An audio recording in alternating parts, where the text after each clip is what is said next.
एक समय की बात है। चंपकवन नाम के जंगल के पास एक समृद्ध व्यापारी शहर था। वहां धनपाल नाम का एक व्यापारी रहता था। धनपाल बहुत अमीर था, लेकिन उसका दिल बहुत छोटा था।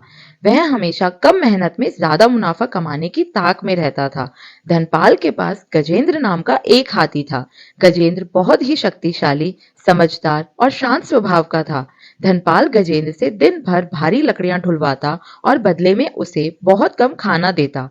फिर भी गजेंद्र कभी शिकायत नहीं करता था और अपनी पूरी मेहनत के साथ काम करता था। एक दिन धनपाल को खबर मिली कि नदी के उस पार एक राज्य में चंदन की लकड़ियों की भारी मांग है। उसने सोचा कि अगर वह रातों रात सारी लकड़ियां नदी पार करा दे तो उसे बहुत धन मिलेगा। लेकिन समस्या यह थी कि नदी का बहाव बहुत तेज था और पुल कमजोर था। लालच में अंधे होकर धनपाल ने गजेंद्र पर उसकी क्षमता से 2 गुना भार लाद दिया। गजेंद्र ने अपनी आंखों से इशारा किया कि बोझ बहुत ज्यादा है, पर लेकिन धनपाल ने उसे बेरहमी से मारना शुरू कर दिया।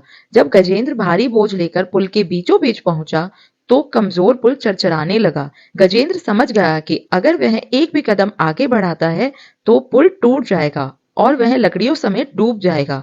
वह वहीं रुक गया। धनपाल किनारे से चिल्लाने लगा, आगे बढ़ मूर्ख, वरना मैं तुझे और मारूंगा। तभी जंगल से एक बूढ़ा सियार आया। उसने धनपाल से कहा, सेठ जी, यह हाथी आपसे ज्यादा समझदार है। यह आपकी जान और माल दोनों को बचा रहा है।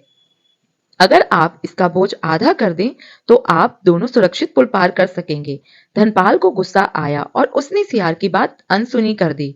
उसने खुद पुल पर चढ़कर गजेंद्र को धक्का देने की कोशिश की। तभी पुल का एक हिस्सा टूट गया और धनपाल नदी में गिरने ही वाला था कि गजेंद्र ने फुर्ती से अपनी सूंड बढ़ाई और धनपाल को पकड़ लिया। गजेंद्र ने अपनी पूरी ताकत लगाकर सारा बोझ पीठ से नीचे गिरा दिया और अपने मालिक को सुरक्षित किनारे पर ले आया।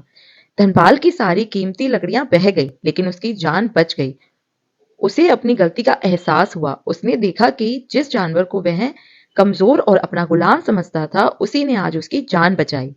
सीख, शक्ति से बड़ा विवेक होता है और लालच हमेशा नुकसान का कारण बनता है। साथ ही जो मित्र या सेवक संकट में आपकी रक्षा करे, वही आपकी सबसे बड़ी संपत्ति है।